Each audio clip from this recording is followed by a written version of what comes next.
நல்லவர் பாருங்கள். வேதத்தில் பெரும்பாடுள்ள ஸ்திரியை பற்றி சொல்லியிருக்கு. இந்த ஸ்திரீ 12 வருஷமாக வியாதினால் கஷ்டப்படுறான்.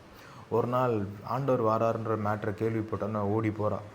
அவர்கிட்ட எப்படியா அற்புதத்தை வாங்கிடணும்னு ஓடி போய் பார்த்தா அங்கே ஏகப்பட்ட ஜனங்கள் அவரை சுற்றி நிற்கிறாங்க. பக்கத்துலேயே போக முடியாது. இவன் எப்படியாவது கஷ்டப்பட்டு அவரோட ட்ரெஸ்ஸையாவது நான் தொட்டால் போதும், எனக்கு அற்புதம் நடந்துடும் அப்படின்னு ஒரு புது விசுவாசத்தை தொடங்குறான். ஸோ அவன் நினச்ச மாதிரியே பக்கத்தில் போய் ட்ரெஸ்ஸை தொடுற அற்புதம் நடக்குது.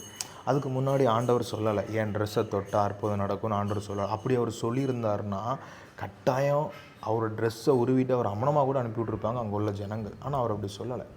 பாருங்கள், அங்கே இருந்த சுற்றி இருக்கிற ஜனங்கள் எத்தனையோ பேர் அவரை தொட்டாங்க, அவரை நெருக்கி போனாங்க. ஆனால் அவங்களுக்கெல்லாம் நடக்காத அற்புதம் அந்த ஸ்திரீக்கு மட்டும் நடந்துச்சு. இட்ஸ் ரீசன் என்னென்னா, தொட்ட எல்லாருமே வெறுமனையை தொட்டாங்க. இந்த ஸ்திரீ தொட்டா அவளுக்குள்ள விசுவாசத்தோடு தொட்டா. உங்கள் விசுவாசம் உலகத்தையே ஜெயிக்கிற விசுவாசம்னு சொல்லியிருக்கு. ஆமென்.